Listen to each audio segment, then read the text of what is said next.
Hello and welcome back to the channel, everybody. So today we are going to do elegy, not just elegy.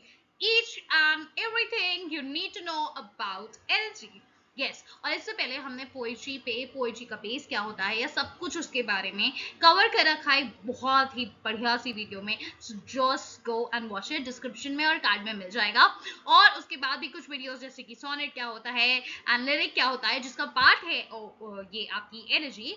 सो वो भी जाकर देखो और समझो and then come to energy. Okay, so let's begin quickly और जानते हैं सब कुछ जो भी हमने यहाँ पर लिख रखा है. सो लेट्स बिगिन. एलिजी ये आखिर होती क्या है? सी, एलिजी तब आप लिखते हैं, ये पोएम का लिरिक का एक तरह से पार्ट है, but when you are very very sad और lamenting upon something. Maybe किसी की डेथ के ऊपर तुम्हें हो रहा है, पर तुम किसी की डेथ के ऊपर तुमने लिखा है, या एक नोट जो होती है सैड होती है, लेकिन इसकी जो टोन है ना ये थोड़ा सा बदलती है. क्या बदलती है वो भी आगे देखेंगे, ठीक है. सो टर्म जो एलिजी है इसका मीनिंग क्या होता है? ग्रीक वर्ड एलिगोस से आया है जिसका मीनिंग है अ सॉन्ग ऑफ मॉर्निंग. ठीक है, सॉन्ग ऑफ मॉर्निंग, दुख में परेशानी में जब आप कोई सॉन्ग गाते हैं वैसा है ये. ठीक है, कहां से आया है? ग्रीक वर्ड एलिगोस से. Very good. In ancient Greece, कहां से आया? ग्रीस से आया रहेगा. Okay, it refers to any poem in elegiac meter alternating. Hexameter होता है और पेंटामीटर होता है. Hexa means 6, penta means 5. Got it?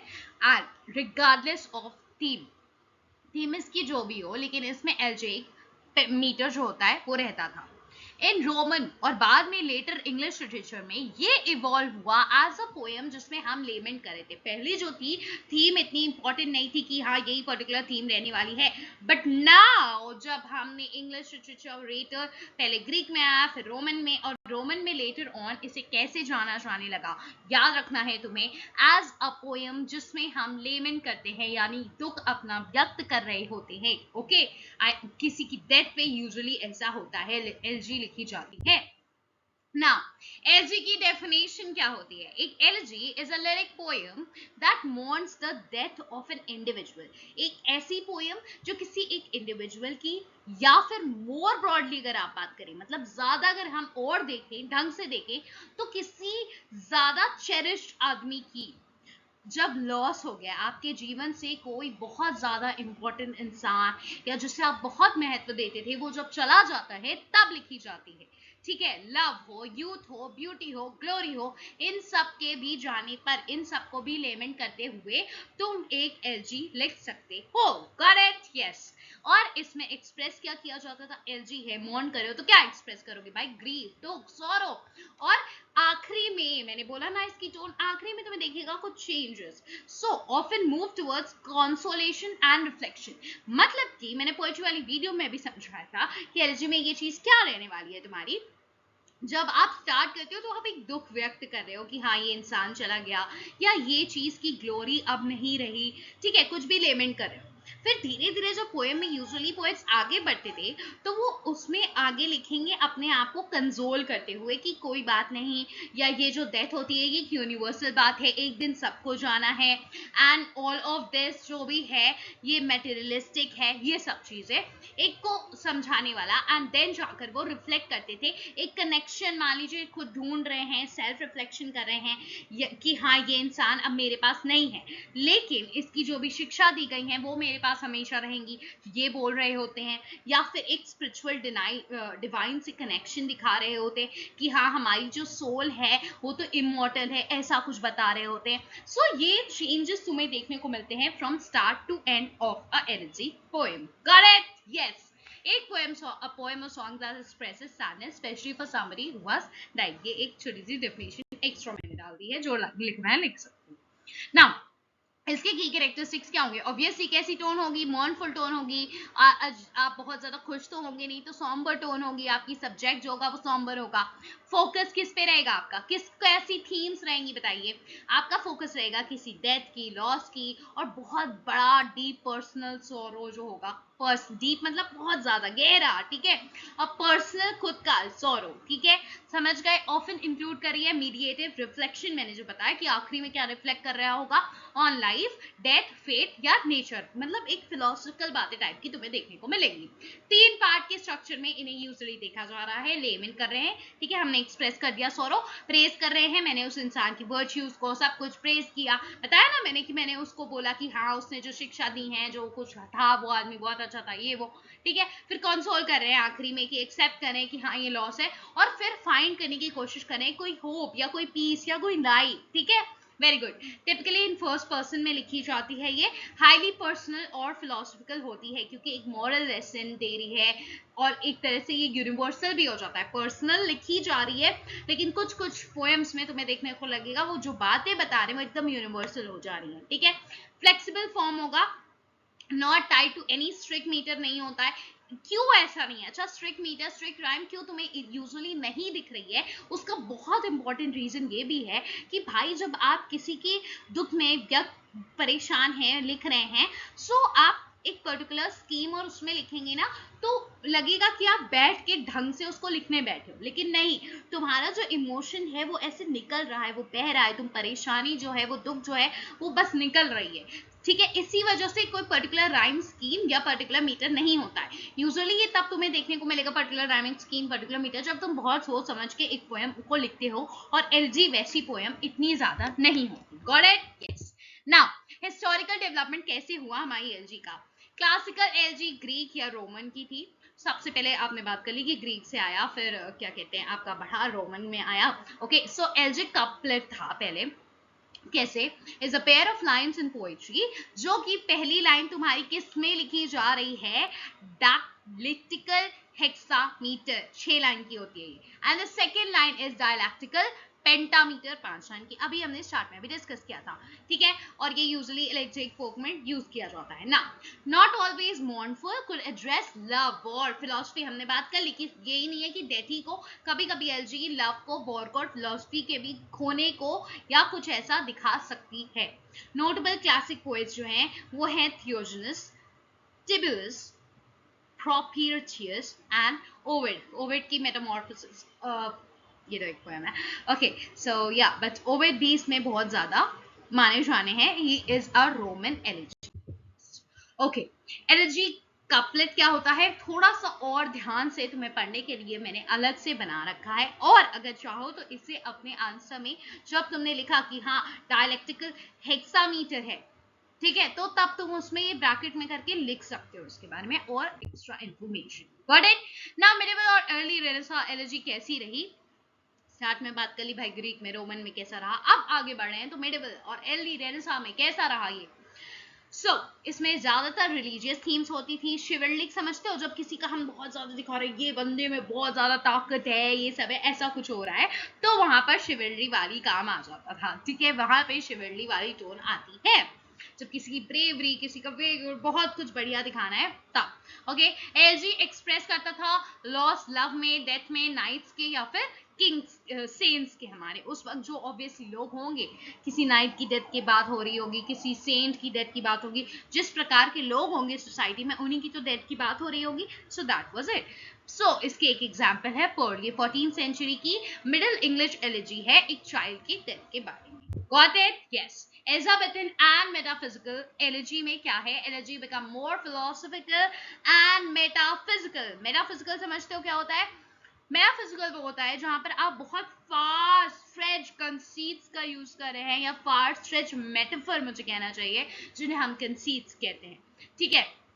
यानी कि किसी दो अनलाइक चीजों का, बिल्कुल अनलाइक, समझ रहे हो, बिल्कुल अनलाइक, मेटाफर दो अनलाइक चीजों का कंपैरिजन होता है, एकदम अनलाइक, जो एक कॉमन आदमी सोच नहीं सकता, उनका कंपैरिजन हो रहा था यहाँ पर।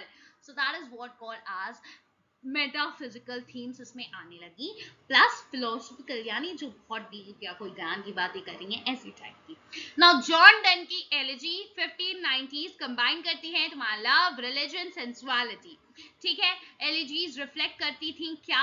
टर्मोइल, वॉर का, ठीक है, क्या दिक्कतें आ रही हैं, क्या परेशानियां हो रही हैं, उसमें जो लॉस होते हैं, लव के बारे में, मॉर्टैलिटी के बारे में, कि एक इंसान जो होता है उसकी डेथ हो जाती है, right, we all are mortals, इस सब के बारे में। ओके अब हम बढ़ गए हैं Augustan and new classical elegy क्या होती है। सो ये पॉलिश थी, रिटोरिकल थी और इसमें मॉरलिस्टिक थीम्स भी तुम्हें देखने को मिल रही हैं, यानी कि मॉरल्स भी दिखाया जा रहा है। ठीक है, एलजी बिकम हो गई यहाँ पर क्या बन चुकी है, एक मॉरल रिफ्लेक्शन दिखाया जा रहा है, डेथ हो रहा है या ग्रेवयार्ड पोएट्स आ गए थे, तुम्हें पता है इस वक्त graveyard school of poetry, poets जैसे कि थॉमस ग्रे। ठीक है, इनकी फेमस एलजी का नाम बताइए, elegy written in a country churchyard. ठीक है, ये उन लोगों के बारे में एलजी थी जिन लोगों को एक्चुअल में, ये बहुत बड़े लोग नहीं हैं पर वो बात करते हैं कि ये जो इनके टूम्स हैं बहुत अच्छे से सजाए वजाए नहीं गए हैं। ठीक है, तो ऐसे लोग में, इन लोगों में भी कोई ना कोई ऐसा होगा जो बहुत अच्छी पोएट्री लिखा होगा। मतलब हर एक इंसान के अंदर कुछ ना कुछ अलग टैलेंट्स होंगे जो शायद बाहर निकल के कभी आ ही नहीं पाए, बिकॉज उनकी सिचुएशन या उनकी पोजिशन उस वैसी थी। करेक्ट, ओके नाउ आप जान रहे हैं कि सेट इन चर्चयार्ड्स, चर्चयार्ड में मतलब समझ रहे हो जहाँ पे टूम्स आपके रखे जाते थे, टूम्स गाड़े जाते थे I should say. Okay, reflecting on death, death पर ट्रांजिएंस, ट्रांजिएंस मतलब समझ रहे हो जब आप एकदम ट्रांसफर कर जाओ, ये समझो एक डिवाइन से कनेक्ट हो जाओ, इमॉर्टल सोल, इस सब की बात हो रही है जहाँ पर, और आफ्टर लाइफ की बात हो रही है। बिल्कुल बढ़िया, यस। रोमांटिक एलिजी, रोमांटिक जब तुम समझते हो तुम्हें पता है उस पीरियड में क्या चल रहा था, ऑब्वियसली पर्सनल थी, इमोटिव थी, मतलब जहां आप उसको पढ़ के बहुत ज्यादा स्ट्रॉन्ग फील करने लगेंगे, बहुत सारे अच्छे इमोशंस निकलने लगेंगे, that is what emotive is. And nature infuse, जिसमें कि नेचर दिखाया जाता था, नेचर भरा रहता था। ठीक है, सो ऑब्वियसली नेचर आपके किस में आता है, जब भी आप रोमांटिक पोएट्री की बात करें हैं, वर्ड्सवर्थ हैं आपके, कीट्स हैं आपके, ठीक है, they were writing about nature. Notable romantic elegies क्या है, शेली की एडोनियस, वर्ड्सवर्थ की लूसी पोएम्स एंड कॉलेज की डिजेक्शन एंड ओ। ठीक है, इनकी डेट्स आप देख लेंगे एंड आई होप आप एक चीज और बहुत अच्छे से माइंड करना, जैसे कि शेली की एडोनियस है, ये 1821 में जो हुई है पब्लिश, ये एलिजी किस पे लिखी गई है, ये क्वेश्चन बहुत इंपॉर्टेंट है। सो कौन सी एलिजी किसके ऊपर लिखी गई है, ये वाली एलिजीज जो होती हैं बहुत इंपॉर्टेंट हो जाती हैं, जैसे जॉन कीट्स की ऊपर ये लिखी गई है, किसके द्वारा, पीबी शेली, पर्सी बर्सी शेली के द्वारा लिखी गई है, किसके ऊपर लिखी गई है, जॉन कीट्स। दोनों क्वेश्चन घुमा फिराकर पूछा जा चुका है बहुत बार और जा सकता है। ओके, सो ये तैयार रखेंगे आप ऐसे क्वेश्चंस कि ये एलिजी अगर किसी इंसान के ऊपर लिखी गई है, सो आप उसको याद रखेंगे किसने लिखी है, किसके लिए लिखी है। Okay, very good. Now Victorian energy क्या थी, विक्टोरियन में आप बताइए क्या चल रहा था भाई। इंडस्ट्रीज की अगर हम बात करें तो साइंस की बात हो रही है, डाउट होंगे, कुछ लोगों के अंदर डाउट्स थे, जो न्यू मशीनरी जो चीजें आ रही थी उन सबको लेकर, एंड फेथ थे, ग्रीव था, सब कुछ राइट, लोगों के फेथ शेक हो रहे थे, या फिर किसी के अंदर डाउट्स था किसी भी चीज, साइंस जो न्यू एक्सपेरिमेंट्स हो रहे थे। ठीक है, तो उन सब के बारे में यहाँ पर आप लेमेंट कर रहे होते हो। मास्टरपीस जो हैं उन कुछ नाम देख लेते हैं, एल्फ्रेड लॉर्ड टेनिसन की, अगेन अगेन अगेन, जैसे कि अभी बताई थी एरोनेस जॉन कीट्स की, तुमको याद रखनी है, बीबी शेली द्वारा लिखी गई है, वैसे ही तुम्हें याद रखना है एल्फ्रेड लॉर्ड टेनिसन ने हमारे लिखी है इन मेमोरियम, किसकी याद में लिखी है, AHH Arthur Henry Hallam. Okay, AHH, AHH, okay, full form याद रखोगे, अर्थर हेनरी हेलम के इनके दोस्त थे, इनके ऊपर ये एलजी लिखी गई है, किसने लिखी है, एल्फ्रेड लॉर्ड टेनिसन ने लिखी है। सो ये दो दो तो you will like remember like anything. Okay, याद रखनी ही रखनी है ये बात, गार्ड बांध लीजिए, because very important and it comes in so many examination, मैंने खुद अभी तक जितने दिए उनमें देखा है।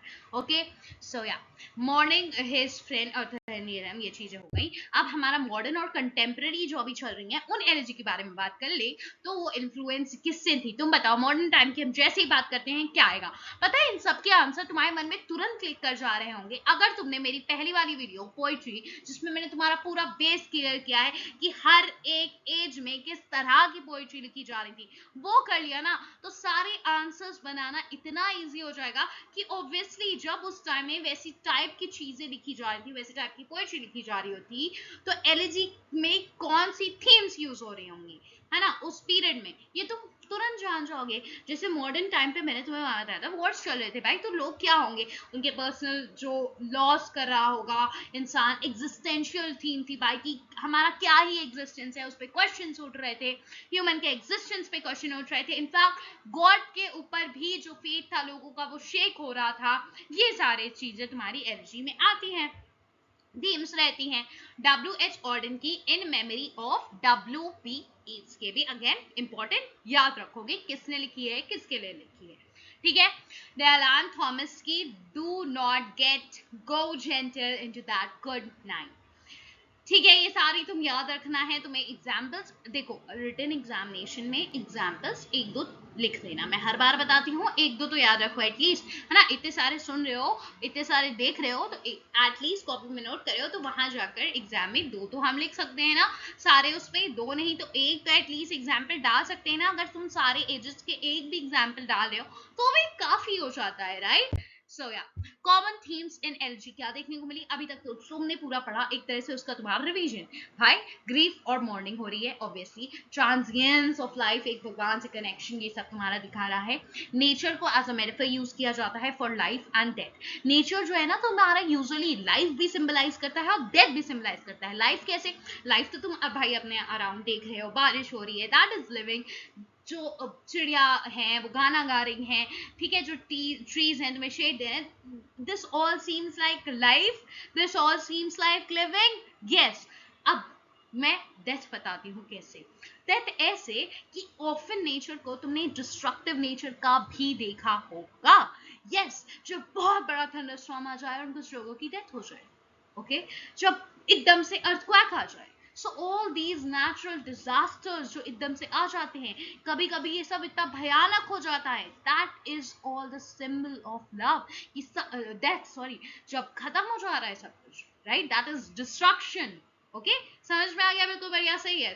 फिलोसॉफिकल मेडिटेशन दिखता है तुम्हें ऑन फेट, फेट पे, फेट पे और फेट पे यानी कि फेट तुम्हारी किस्मत हो गई है, and faith is your believe, तुम किस चीज में विश्वास रखते हो। अगर वो हिल रहा है या लोगों में वो नहीं रहा मान लो, तो उसके लॉस पे अगर तुमने कुछ लिखा है poem, that is a elegy on loss of faith of people, on maybe God, on maybe anything, right, machinery पे, पुरानी चीजों पे, लोगों पे, कुछ भी पे तुमने लिखा है लेमिन करते हुए या लॉस पे, तो वो हो जाती है तुम्हारी एलजी।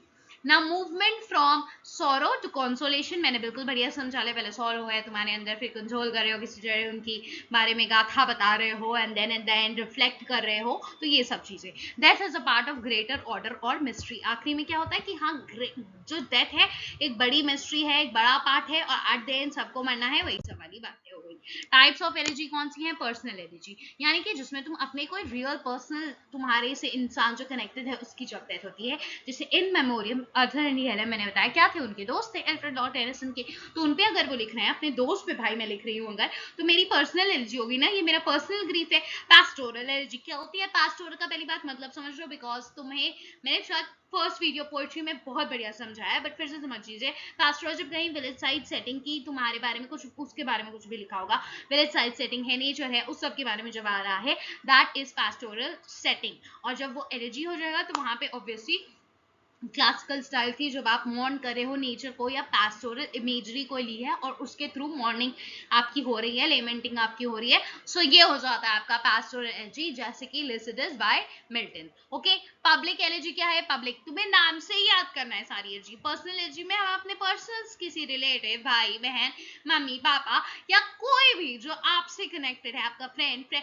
कुछ भी हो सकते, कोई भी हो सकता है जो आपसे रिलेटेड है, जो खुद का तुम्हारा ग्रीफ है। पैस्टोरल हो गया जो विलेज साइड से रिलेटेड है, नेचर से रिलेटेड हो गया।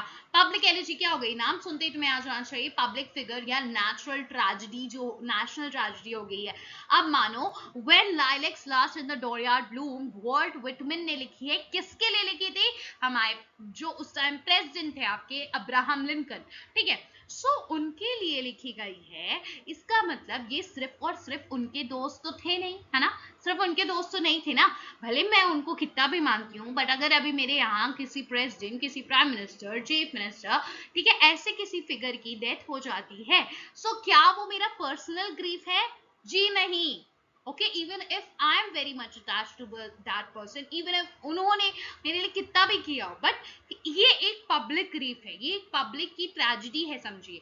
एक पब्लिक को भी दिक्कत होगी, प्रॉब्लम होगी, बहुत कुछ उखड़ेगा बिखड़ेगा, so it is a public elegy. Got it? Yes. ना वॉर एलर्जी क्या होती है? नाम से समझ में आ रहा है भाई, जब किसी में वॉर में जो डेड होते हैं, जो चीजें होती हैं, एंटी वॉर में क्या सर्कमस्टांसेस होते हैं, उस सबको मैं लेमेंट कर रही हूँ, उस लॉस के बारे में मैं बता रही हूँ, that is war allergy. Anthem for doomed youth, ये है तुम्हारी एक वॉर एलर्जी विल्फ्रेड ओवन के द्वारा। ना मेटाफिजिकल एलर्जी, तुम्हें पता है मेटाफिजिकल, मैंने बता दिया, fast stretch.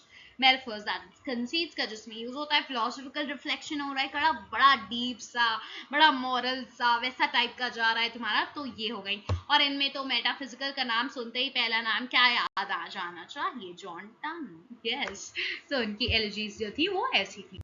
Now famous एल्जिक poems तुम्हें कुछ दी हुई हैं, लिस्टेड है हमारे जॉन मिल्टन की 1637, किसके लिए लिखी गई है? अगेन ये याद रखोगे भाई, किसके लिए लिखी गई है? Death of Edward King. Elegy written in a country churchyard, मैंने तुम्हें बता दिया पूरा, थॉमस ग्रे के द्वारा, 1751, रिफ्लेक्टिव है और मॉरल है। ये किसके ऊपर लिखी गई थी? किसी एक इंसान के ऊपर नहीं लिखी गई, वहां जो लोग थे, और जो लोग इतने ज्यादा हाई स्टेटस के नहीं थे, और उनके अंदर कुछ सपने होंगे, कुछ वो टैलेंट्स होंगे जो रह गए, यहीं दफना गए, वो ऐसे ही डेथ हो गए, वो बाहर नहीं निकल पाए, दुनिया को दिखा नहीं पाए, वो सब चीजें उनके ऊपर लिख रहे थे। सो ये एक रिफ्लेक्टिव और मोरल टोन थी तुम्हारी। एडोनियस पर्सिवर्सी शेली ने लिखी है, किसके लिए लिखी है? जॉन कीट की डेथ के लिए लिखी है, ठीक है। इन मेमोरियम तुम्हारा अर्थर हेनरी हेलम के लिए टेनिसन ने लिखी है, डेथ ऑफ अर्थर हेनरी हेलम हो गया। थायरसिस ये लिखी है मैथ्यू आर्नर ने, किसको ट्रिब्यूट किया है? To Arthur Hugh Clough. Very good. When lilacs last और डोरिया डून वॉल्ट व्हिटमैन ने लिखी है, किसके लिए लिखी है? अभी बताया, प्रेसिडेंट अब्राहम लिंकन की डेथ पे लिखी गई थी, डून। और ये थोड़ी सी ना बड़ी भी पोएम है, इसके हम अच्छे से कवर भी करेंगे अपनी वीडियो, अपने चैनल पे। Okay, so stay tuned for that. Do not go gentle into that good night Dan Thomas 1951 for the poets father, और मतलब इनके फादर के लिए लिखी गई है। In memory of W.B. Yeats, W.H. Auden ने लिखी है, किसके लिए लिखी है? नाम से ही दिख रहा है भाई, मेमोरी ऑफ W.B. Yeats, तो W.B. Yeats की डेथ पे लिखी गई होगी।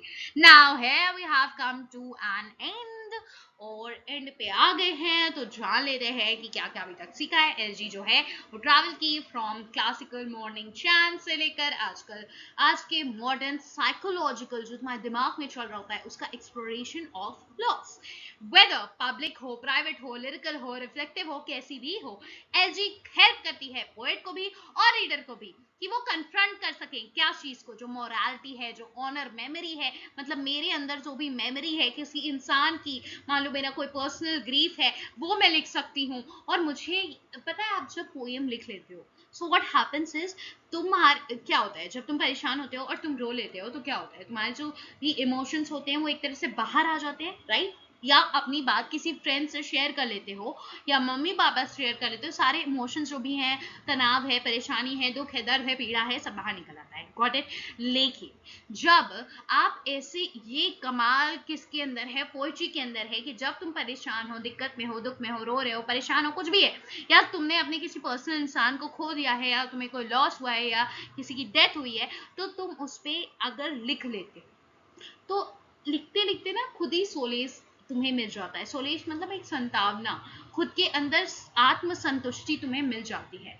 जैसे कि बताया ही गया कि एलर्जी में हम 3 पार्ट्स में कर रहे हैं। पहले भाई हम एक्सप्रेस कर रहे हैं अपने ग्रीफ को, फिर धीरे धीरे ना तुम जब पोएम लिखते हो, फिर समझाते हो खुद को, हाँ भाई डेथ जो है, जैसे किसी की डेथ तुरंत तुरंत हुई है, होता है ना, आप ग्रीफ में रहते हो, फिर धीरे धीरे लोग आपको समझाते हैं, या आप भी खुद को समझाते हो कि ये डेथ एक ऐसी चीज है जो यूनिवर्सल है, या इस चीज का लॉस अगर मुझे हुआ है तो सबको सब कुछ नहीं मिल सकता। मान लो ये भी है, लॉस भी है, तो उसमें ये सोचोगे ना कि सबको सब कुछ नहीं मिल सकता, शायद ये मेरी किस्मत में ना हो, या शायद मेरे लिए कुछ और अच्छा लिखा हो, ऐसा टाइप का आप जाते हो। फिर आप रिफ्लेक्ट करते हो कि हाँ आई ट्रस्ट इन गॉड, या फिर आगे की लाइफ ऐसी चलती है, हमें इनके सिद्धांतों को लेकर चलना होगा, ये सब चीजें आप सोचते हो एट द एंड।